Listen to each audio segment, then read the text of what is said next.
ha estado aquí en la tierra, no se sabe desde cuándo, porque la Biblia no nos dice exactamente desde cuándo está. La arqueología ha estado descubriendo huesos, y de acuerdo a los exámenes que le han estado haciendo, ellos están estableciendo fechas y están hablando de cientos de miles de años. No sabemos, son probabilidades. La Biblia tampoco dice a partir de cuándo el hombre está aquí en la tierra. Lo que sí sabemos que Dios fue que hizo al hombre, ahí no hay duda. Lo hiciera ayer, antes de ayer, el año pasado, el siglo, el milenio o el milionel atrás, yo no sé cuándo.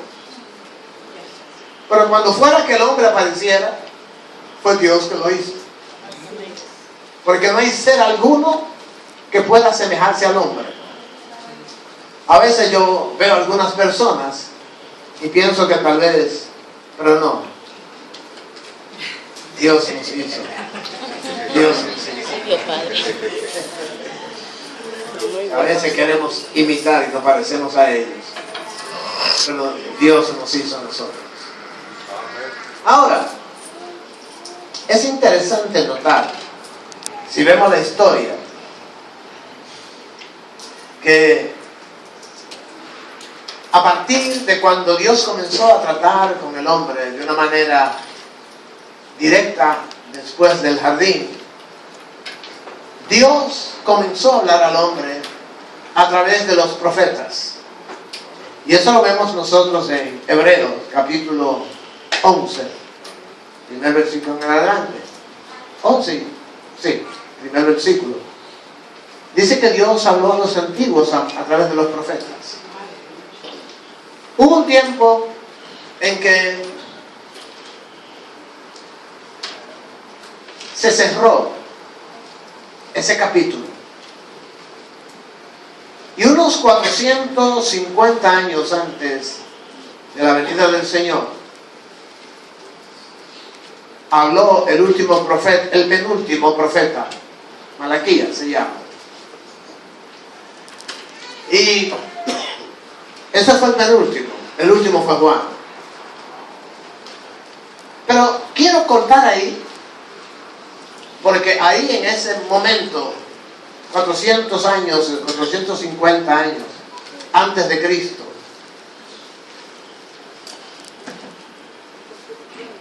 se terminaron los profetas. Hubo un silencio.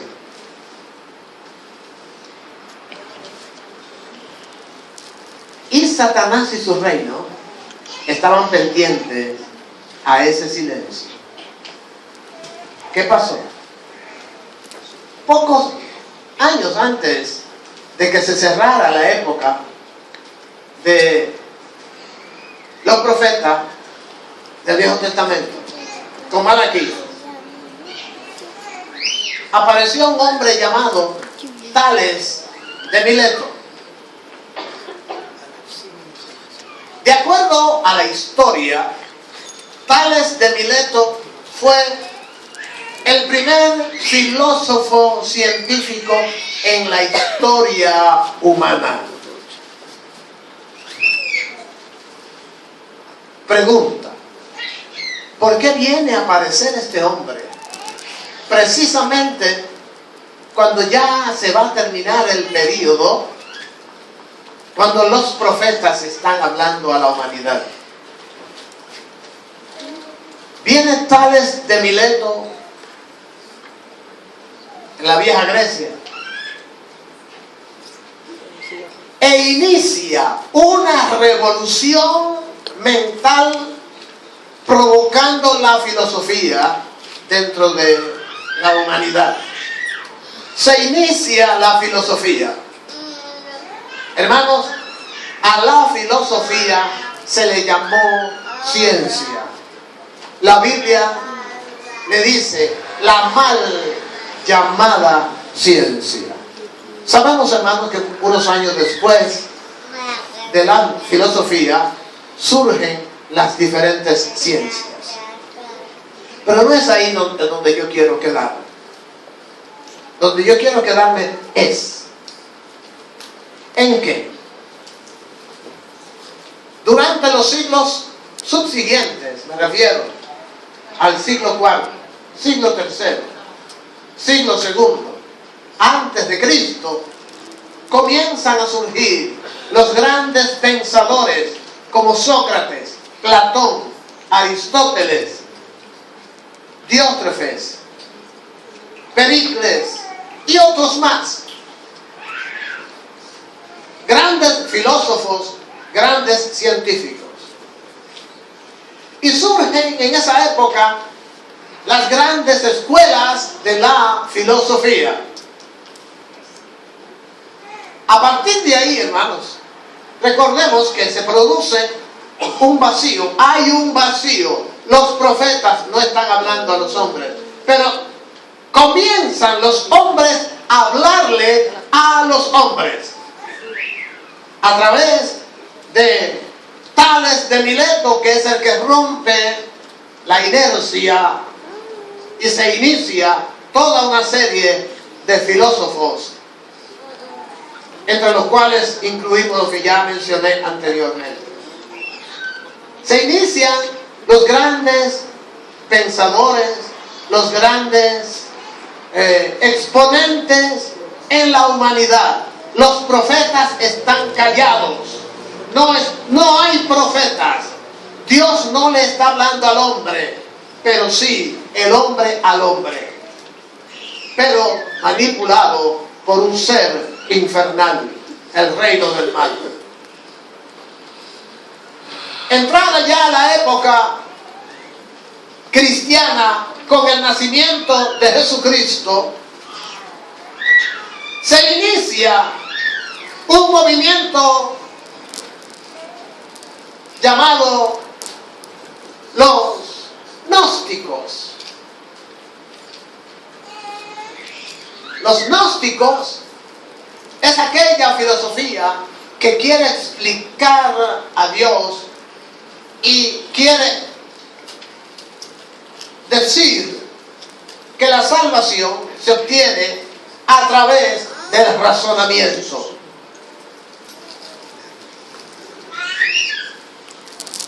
¿Y qué resulta? Que cuando Cristo viene, está dentro de la humanidad ese movimiento del gnosticismo. Recordemos que ya anteriormente han habido otros movimientos, que no los voy a mencionar porque ahora mismo no viene al caso. No es el tema central. Solamente quiero señalarles la manera en que el hombre ha venido envolviéndose en su pensamiento. Recordemos que anteriormente estaban los profetas. Dios le hablaba al hombre. Después Dios le hablaba al hombre a través de los profetas. Se callaron los profetas. Entonces el diablo comenzó a hablar a través del pensamiento humano.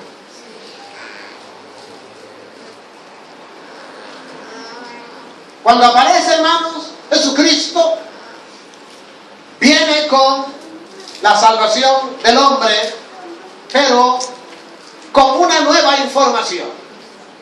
El cristianismo, que no se le llama cristianismo, pero sí sabemos que es el evangelio. Hermanos,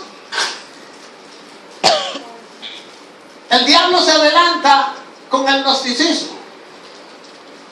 Ya está todo regado. El hombre está ya razonándolo todo, explicándolo todo, dándole una razón a todo, incluso la salvación. Cuando Cristo viene, rompe con el razonamiento humano, porque ya no es a través de la razón. Todo lo contrario, la razón viene a chocar con lo incomprensible y con lo irrazonable de lo que Cristo viene a traer. Generalmente los líderes o los pueblos mueren por sus líderes. Hoy vemos todavía que se levantan las grandes revueltas, pero los líderes están en su casa observando, recibiendo el reporte, mientras que el pueblo está en la calle, digamos. O sea que todavía hoy el pueblo sigue muriendo por sus líderes. Pero cuando Cristo viene, rompe ese parámetro y quien muere por el pueblo es el líder. Es al revés el asunto. El gnosticismo comienza a tener problemas. Porque entonces Cristo viene a decir al hombre: vence con el bien al mal. Cuando lo razonable es que el que me saque un ojo, yo le saque uno a él también. Todavía hoy ese método es acariciado. Porque el que me da un trompón, me gustaría darle otro. Esa es la ley del razonamiento, del gnosticismo.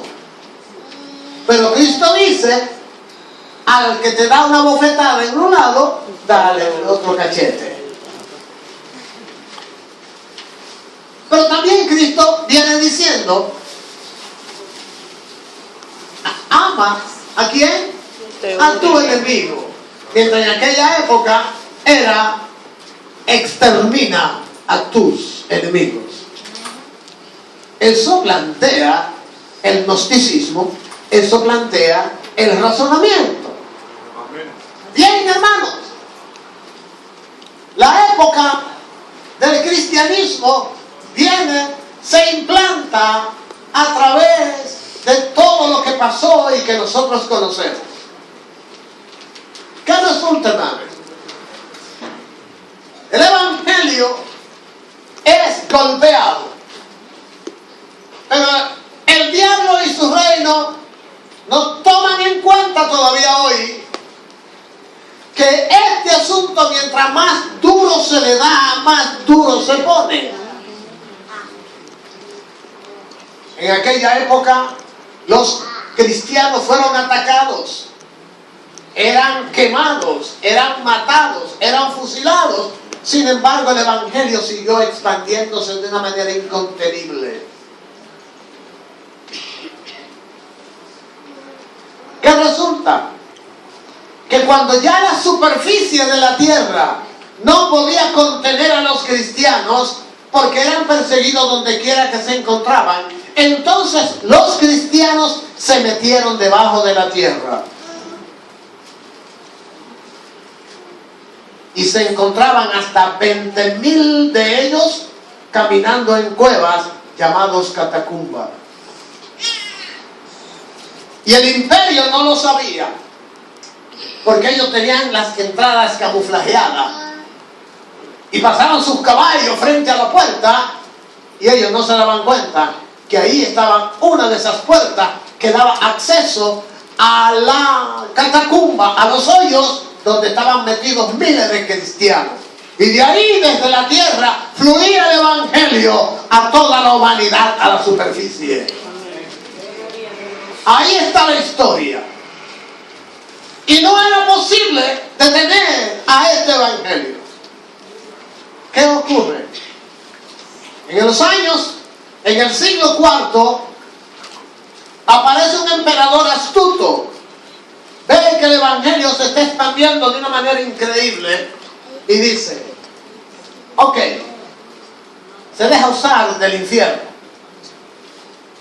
Ya que no podemos exterminar el evangelio atacándolo, vamos a asimilarlo, vamos a asumirlo, vamos a abrazarlo. Entonces llama a los cristianos y les dice: cristianos, yo, emperador Constantino, declaro que ahora el evangelio es la religión del imperio. Así que donde quiera que haya un cristiano, es representante de este imperio. Entonces se hace un acuerdo entre cristianos y el imperio de la ocasión. Ahí se le da el primer golpe efectivo y eficaz al evangelio, porque es cuando el evangelio entra en la profunda oscuridad y nace una institución que comienza a enseñarle a la congregación que se puede hacer imágenes, que se puede hacer rosario, que se puede invocar a los muertos, que se puede adorar a santos y así por el estilo. Y hoy tenemos el nombre de esa institución que se llama Iglesia Católica y Romana. Ahí nació. Sin embargo, este evangelio siempre ha tenido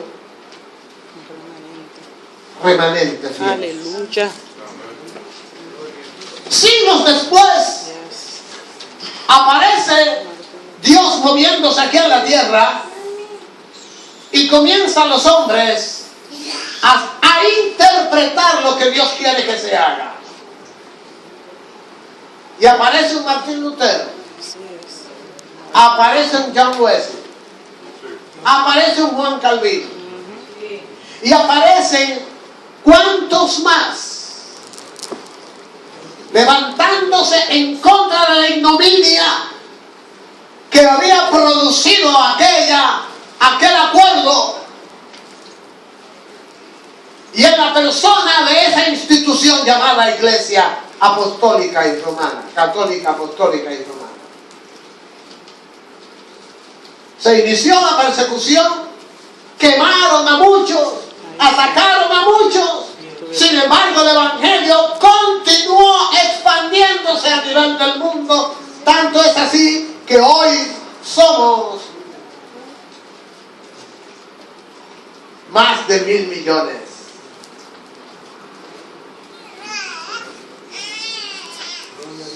Pero el asunto no se queda ahí. El diablo y Satanás se levanta de nuevo. En nuestra época, y viene el pensamiento postmoderno. El pensamiento postmoderno es aquel que le da al hombre la creencia, le produce al hombre la creencia de que todo es como yo lo vea, depende como yo lo vea. Todo es relativo, dependiendo como yo lo vea. Eso es lo que tú crees y eso es lo que yo creo. El pensamiento posmoderno, el relativismo. Y hoy, nuevamente, el evangelio es golpeado. ¿Sabe por qué? Porque hoy tenemos, en cualquier lugar, encontramos la iglesia de tal nombre y otra iglesia con tal nombre, pero que si usted le pregunta cuál es su concilio, ellos no tienen concilio. Es una congregación que no tiene concilio. Algunas décadas atrás era muy raro encontrar tantas iglesias sin concilio. Hoy encontramos en cada esquina una iglesia sin concilio, pero con creencias diferentes. Estamos teniendo hoy día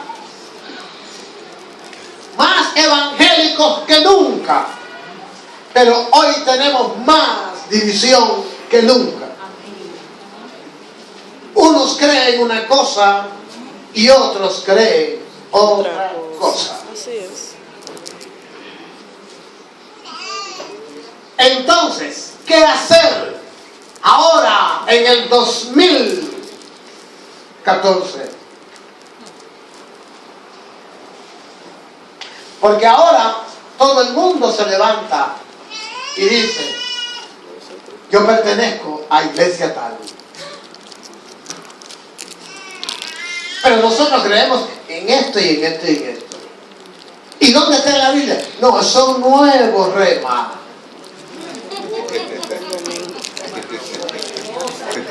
La nueva unción.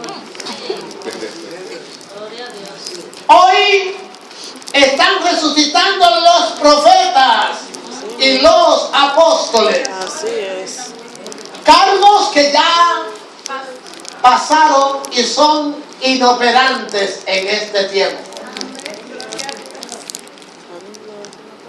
Ya en Centroamérica comenzaron a aparecer los arcángeles. Así mismo. Sí. En México. No hablemos de Jesucristo porque ya los otros días se murió ahí en Puerto Ay, Rico. sí, Jesucristo hombre. Tú lo buscas, no te acabas. Imagínese usted qué está pasando hoy día con el Evangelio de Jesucristo y ya usted ve la historia cómo ha venido evolucionando. Hoy tenemos un Evangelio subjetivo. Subjetivo, ¿por qué? Porque te produce emoción. O sea, el Evangelio que hoy se está predicando en la mayoría de los casos está siendo predicado por personas duchas, expertas en emocionar a la gente. Psicológicamente, hermanos, se ha comprobado que cuando usted puede emocionar a una persona, está lista para que usted la manipule. Así es. El que es capaz de emocionar a una persona también tiene la posibilidad de manipularla. Son expertos emocionando a las personas. Y usted los ve que son unos dramaturgos. Son expertos comunicando y manejando las figuras de la comunicación. Son expertos en psicología colectiva y psicología personal. Ellos desarrollan todas esas capacidades de tal manera que si usted no se cuida, lo agarra por la nariz y lo llevan donde ellos quieran. Y cuando usted llega a su casa, no encuentra la cartera porque la entregó. Así mismo. Hace rato se la sacan. Amén. Ese es el mundo hoy dentro del pueblo evangélico. Ahora bien, hay un remanente que se apega a la palabra de Dios.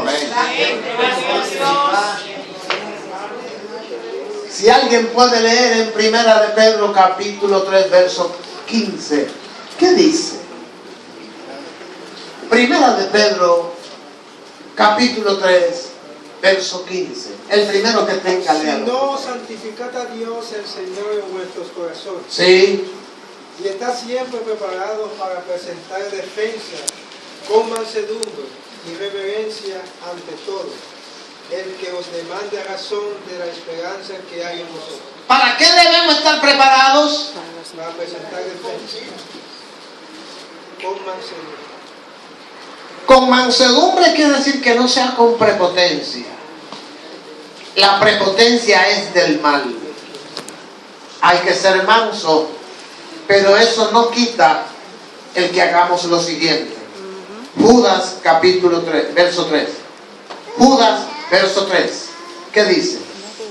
Ahí hay algo que debemos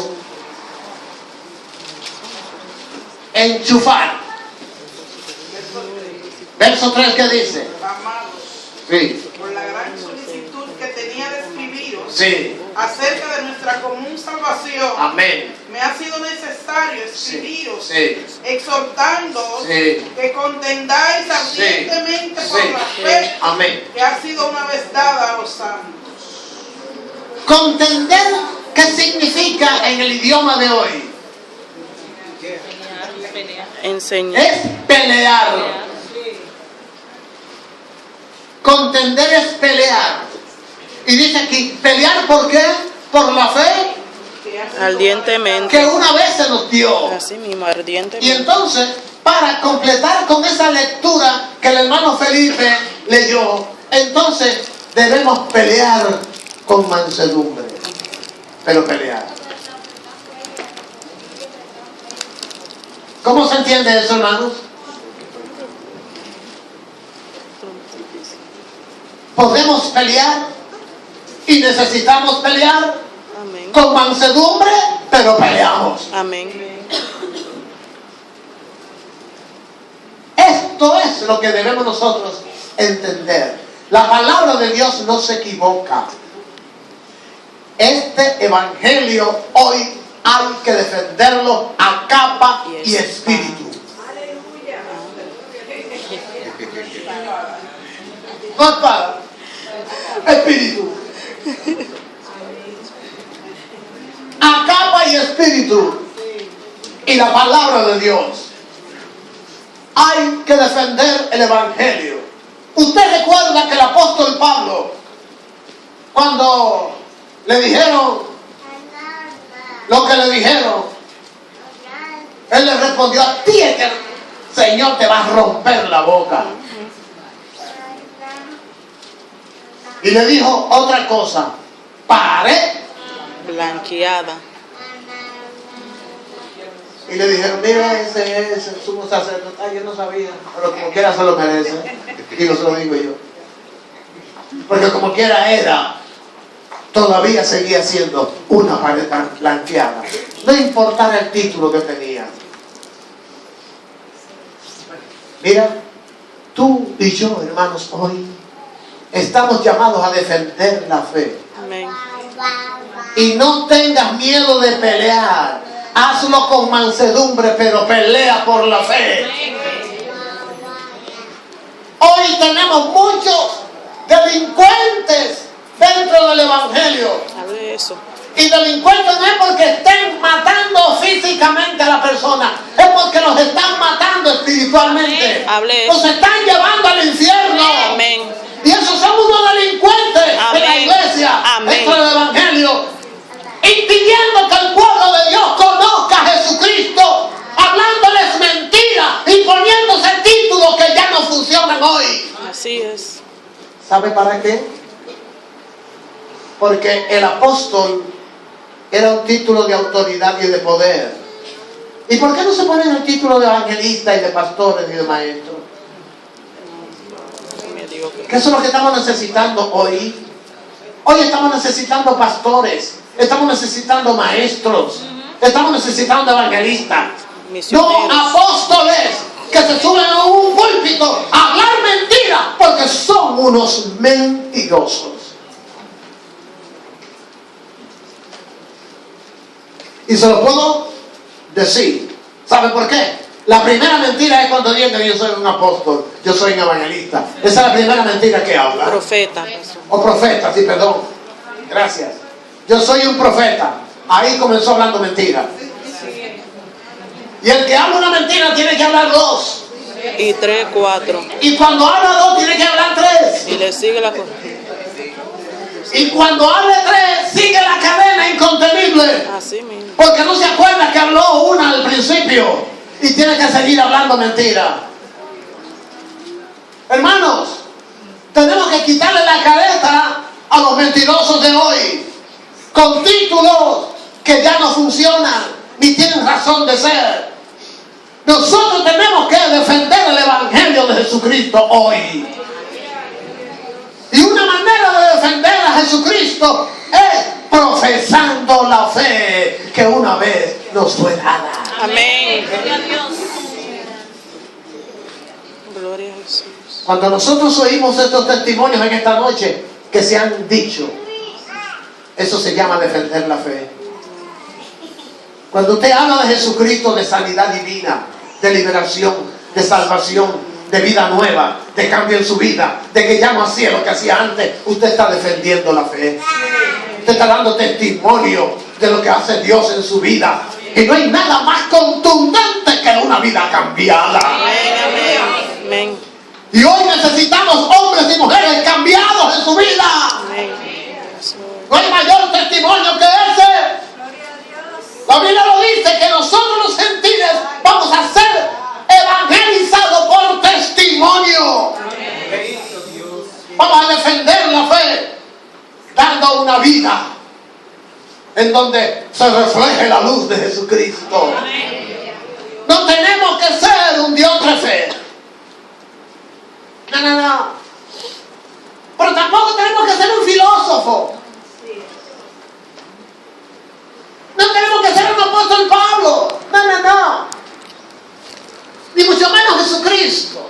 No. Solamente tenemos que ser el convertido de hoy, del 2014. El convertido y arrepentido. El arrepentido y convertido al Evangelio. Amén. Sea usted, Cristo pasó, Pablo pasó, pero el Evangelio está aquí para cambiarte a ti y a mí. Amén.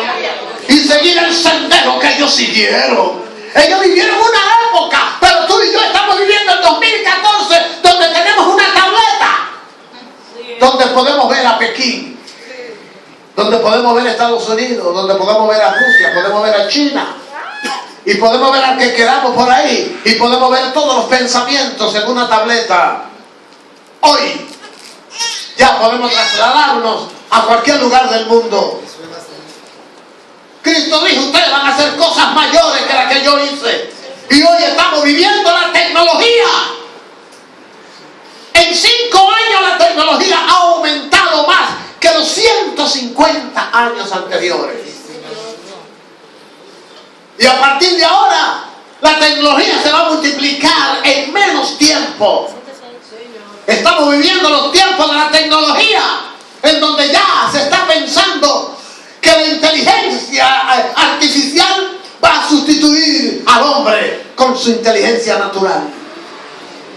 Pero eso es mentira, porque el hombre tiene todavía lo que se llama espíritu y alma, que la inteligencia artificial no la tiene. Cristo, el Espíritu Santo, habita no en la inteligencia artificial, es en la inteligencia natural. Por eso no nos van a agarrar a nosotros. Pero sí te digo, pueblo de hoy, muévete no solamente a comerte el alimento espiritual, sino a transferir ese alimento a aquellas personas que están allí siendo secuestradas por los grandes mentirosos religiosos de hoy. Hermanos, a mí no me da pena, no me da vergüenza, ni me da temor hablar de los delincuentes religiosos de hoy. Yo tengo suficiente autoridad para hablar de que son unos mentirosos y son unos falsantes. Amén. ¿Sabe por qué? Porque el pueblo que están liderando no pueden hablarnos de las profundidades de la palabra de Dios.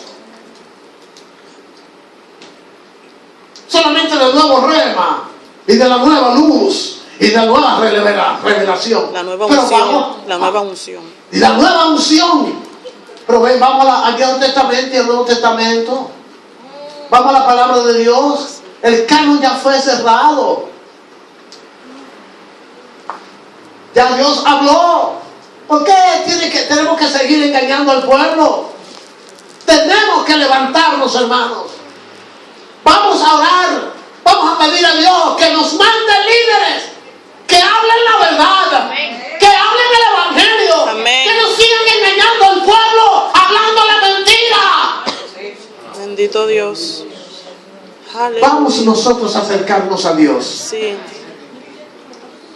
Porque tú y yo tenemos una grave, oiga bien, una grave responsabilidad.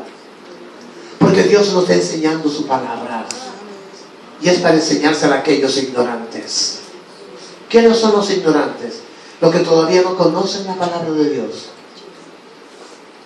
Porque los que están metidos en las diferentes instituciones religiosas,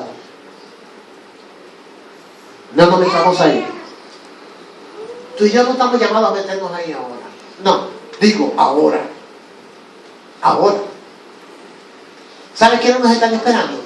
Los que están ahí bebiendo ron y cerveza y fumando y haciendo cosas malas ahí afuera, que están muy cerca de nosotros. Ellos nos están esperando. Vamos tras ellos. Amén. Mientras tanto, hasta que Dios nos prepare y nos diga dónde vamos a ir. Porque, hermano, estos mentirosos van a tener que ser enfrentados en algún momento. Yo no sé cuándo. Pero lo importante es que tú y yo estemos listos, hermanos. Porque hay que enfrentar a la mentira. Pero mientras tanto, la verdad se la van a entregar a aquellos que que está necesitando ahora urgentemente que se le diga: aquí hay un Salvador para ti. Cristo Jesús te salva, Cristo Jesús te sana, Él está aquí para ti, Él es disponible para ti. Mira lo que hizo conmigo. Amén. Mira quién soy yo hoy. Anteriormente yo era un borrachón, yo era un malapalabroso, yo era un adúltero, yo dilapidaba mi dinero, pero hoy no soy nada de eso. Hoy tengo salud y tengo mi mente en el lugar apropiado. Y no solo eso, yo he sido salvo. Y no solo eso, tengo testimonio dentro de mí. ¿Sabe qué? Tengo al Espíritu Santo dentro de mí.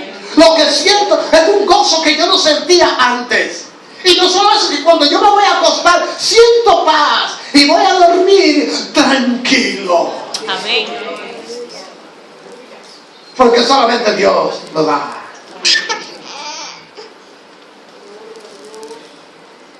Pueblo de Dios, acerquémonos más a Dios.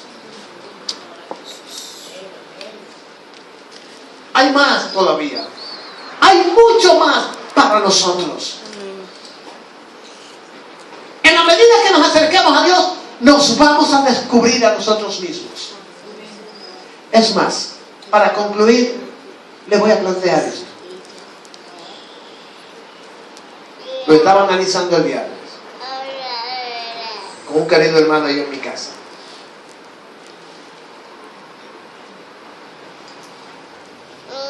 ¿Cuántos conocemos al apóstol Pedro? Díganme a mí los que lo conocen. Amén. ¿Nadie conoce al apóstol Pedro? ¿Cuántos han oído hablar del apóstol Pedro? Ok, parece que es así que tiene que ser la pregunta.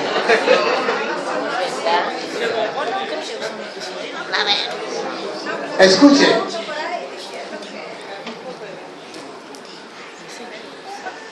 ¿Cuántos han oído que Pedro negó a Jesús 3 veces? Amén. ¿Cuántos han oído que Jesús se lo dijo? Amén.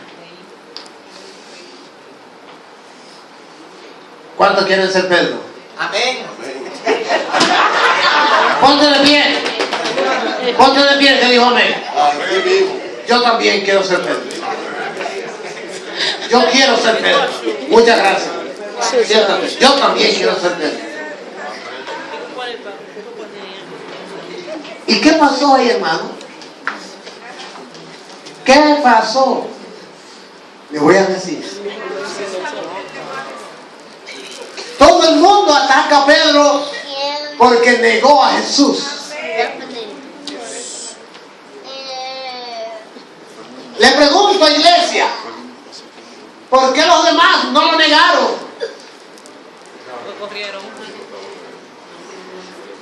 Porque corrieron. Estamos huyendo.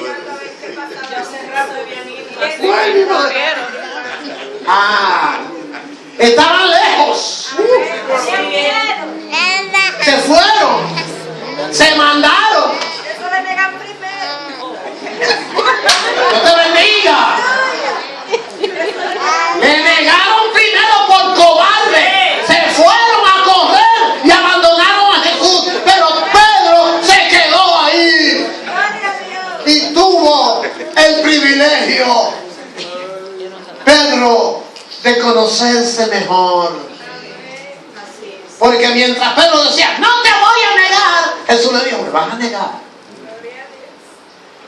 Y cuando le negó, dijo: ay, Te lo dije. ahora me conozco mejor. Ahora sé quién soy mucho mejor.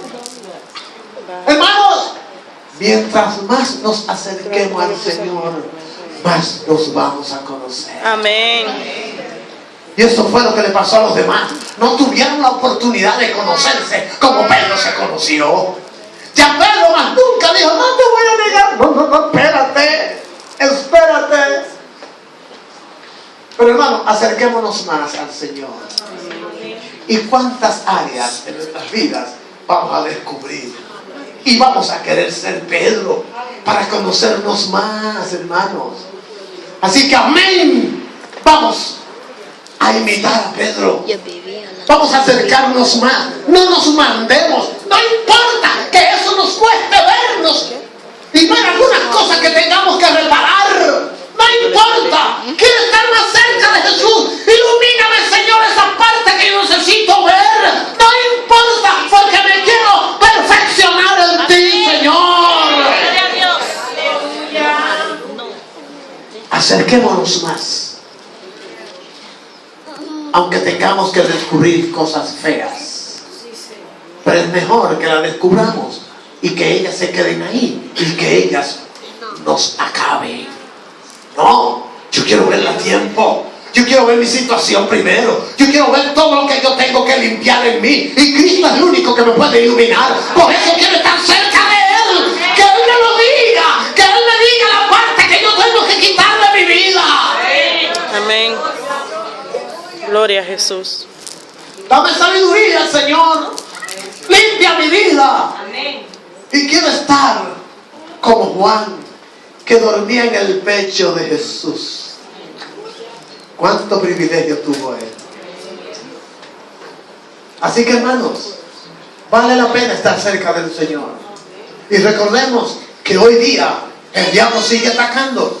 Hoy estamos viviendo un momento histórico y estamos viviendo un momento especial en donde cualquiera que hable en el mundo, usted lo puede ver y lo puede escuchar y puede saber lo que dice. Pero también tenemos la oportunidad de analizar la palabra de Dios. Tenemos la oportunidad de analizar lo que Dios dice de una manera tan profunda como nunca antes. ¿Cuántos estamos dispuestos a acercarnos un paso más al Señor? Amén. Si es así, vamos de pies.